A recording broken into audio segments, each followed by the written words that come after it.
Download करें जनमत Haryana app. ले लें भर्तियां रद्द करने की बजाय जिन लोगों ने पेपर लीक कराए, जिन लोगों ने पेपर आगे बेचने का काम किया, उन लोगों के खिलाफ एक्शन होना चाहिए, उन लोगों के खिलाफ कार्रवाई होनी चाहिए। सरकार उन लोगों के खिलाफ कार्रवाई करने की बजाय, क्योंकि ये वो लोग हैं जिनमें सरकार का संरक्षण मिला हुआ है। सबक तो पहला एक पेपर लीक होने से ही मिलना चाहिए था, जबकि 28 बार ऐसा हो चुका है अब तक। और अब भी ये जो पेपर घोटाला हुआ, जो लीक हुआ जो पुलिस कांस्टेबल की भर्ती का, उसके अंदर भी आप ये देखो कि जो लोग इसके मुख्य आरोपी हैं उनके खिलाफ कोई कार्रवाई नहीं है, क्योंकि उनको सीधा सीधा सरकार का संरक्षण मिला हुआ है। वो लोगों की पहुंच जो है प्रदेश के मुख्यमंत्री तक है, इसलिए उनके खिलाफ कार्रवाई करने की बजाय जो लोग इसमें शामिल भी नहीं होंगे ऐसे लोगों के खिलाफ एफआईआर लॉन्च कर ली, अरेस्ट कर लिए, पकड़ लिए, केवल लीपापोती करने के लिए। उसके अलावा सरकार की कितनी बड़ी बेकायदगी है। अभी पुलिस की भर्ती महिलाओं की निकली हुई 2500 की और 500 और कुछ सब इंस्पेक्टर की भर्ती है। उनकी जो डेट डिसाइड करी सरकार ने, उसी दिन सेम डे जो है एयरफोर्स का एग्ज़ाम है, सेंट्रल सर्विसेज का एग्ज़ाम है। अब जो बच्चा ये मानता है कि जो मेरिट के हिसाब से सेंट्रल सर्विसेज में कहीं कोई एयरफोर्स में कोई जॉब मिल जाए, वो उसका एग्ज़ाम नहीं दे पाएगा।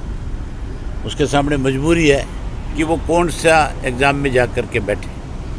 तो कम से कम इन सब चीज़ों के ऊपर ध्यान होना चाहिए। ऐसी बेकायदगी नहीं होनी चाहिए जिसकी वजह से हमारे प्रदेश के बच्चों को किसी दूसरे एग्ज़ाम में बैठने में कठिनाई आए। उसकी भी हमने रिक्वेस्ट करी भी, इसको भी आपको तुरंत सरकार को आदेश करके और इसकी डेट चेंज करनी चाहिए और आइंदा इस चीज़ का ख्याल रखा जाए कि इस तरह से कोई भी एग्ज़ाम जो है किसी दूसरी स्टेट या कोई सेंट्रल सर्विसेज के साथ क्लैश ना करे, ताकि उन बच्चों को कहीं दूसरी जगह अप्लाई करने में, दूसरी जगह एग्ज़ाम देने में दिक्कत ना आए। बहुत सारी जॉब ऐसी है जिसमें हमारे बच्चे दूसरी स्टेट में जा कर के अप्लाई कर सकते हैं कि वहाँ पे दूसरी स्टेटों का अलग से कोटा निर्धारित है। लेकिन सरकार की गलत पॉलिसी, गलत नीतियाँ, बेकायदगियाँ, पूरी जानकारी ना लेना, इसकी वजह से इन सब चीज़ों में दिक्कत आती है। इसके लिए हम मुहिम से रिक्वेस्ट करके आए हैं। हमें उम्मीद करते हैं, नहीं, राज्यपाल ने ना तो हमें ये आश्वासन दिया कि मैं इस पर कोई कार्रवाई करूँगा, केवल उन्होंने हमारा मेमोरेंडम लिया और इतना पूछा कि ये सारी बेकायदगियाँ किसके राज में हुई, किस सन से हुई। हमने उनको बता दिया कि 2015 से लेकर के अब तक जो लोग सत्ता में है, बीजेपी की जो सरकार है, अब जो गठबंधन की सरकार है, ये सारी बेकायदगियाँ इनके समय में हुई है। इन्हीं के समय में एक दफ़ा चेयरमैन को भी सस्पेंड किया गया। उसके खिलाफ इंक्वायरी करने की बजाय, उसके खिलाफ कोई एक्शन लेने की बजाय 15 दिन में उसको तो दोबारा बहाल कर दिया। और वहाँ जो 4 लड़के जिन्हें कोई हेडोक पे लगा रखा था या जिन्हें कोई डीसी रेट पे लगा रखा था, उनके खिलाफ एफआईआर लॉन्च करके उनको तो जेल भेज दिया बेचारों को, जो कसूरवार नहीं थे। और जो कसूरवार था उसको 15 दिन में बाकायदा बहाल करके दोबारा और उसको उसी जॉब पे लगा दिया। तो सस्पेंड करके केवल लोगों को ये दिखाना चाहती थी सरकार कि हम तो ईमानदारी के साथ काम कर रहे हैं, लेकिन ईमानदारी के साथ काम करने की बजाय जो लोग बेईमान थे, जो लोग ऐसा काम कर रहे थे, उनके खिलाफ सख्त कार्रवाई करने की बजाय उनको बतौर तोहफा दोबारा उन पदों पर बैठाने का काम किया। कौन सा शेड्यूल है जिसमें एयरफोर्स का पेपर आ रहा है सेंट्रल का? हमारे एचएससीसी का कौन सा एग्जाम है? उसमें सब इंस्पेक्टर का एग्ज़ाम है पुलिस का 29 अगस्त को जो है। उसी दिन एयरफोर्स के एग्ज़ाम भी हैं। उसी दिन महिलाओं की कोई पुलिस कांस्टेबल की भर्ती भी इन्होंने रखी हुई है। तो जो बच्चियां वहाँ एयरफोर्स में जाना चाहती है, जो लड़के एयरफोर्स में जाना चाहेंगे, वो तो इस एग्ज़ाम से वंचित होंगे सारे के सारे। उनके लिए तो दिक्कत होगी सबके लिए। सर अभी 20 तारीख से विधानसभा का मॉनसून सेशन शुरू हो रहा है। आप तो किसानों के समर्थन करते हुए इस्तीफा दे चुके हैं, लेकिन दूसरा जो विपक्षी दल है हरियाणा का कांग्रेस, उससे क्या उम्मीद है कि वो सत्ता पक्ष के सामने पेपर लीक जैसे तमाम मामले जो है वो उठा पाएगा, या किस तरह से, या फिर इनेलो की क्या तैयारी है सर सेशन के दौरान? आप जिसको विपक्ष कहते हो वो तो सरकार के साथ मिला हुआ है। आपने पिछले सेशन में देखा होगा खुद ने कि किसानों का जो इशू था उस पे कितने लंबे समय से आंदोलन चल रहे हैं और विपक्ष के नेता भूपेंद्र सिंह हुड्डा ने उस पे कोई एक शब्द भी विधानसभा में नहीं बोला। वहाँ बजाय आम लोगों की समस्याओं को उठाने, उनके अपने कैसे फायदे हो उन पे चर्चा कर रहे थे।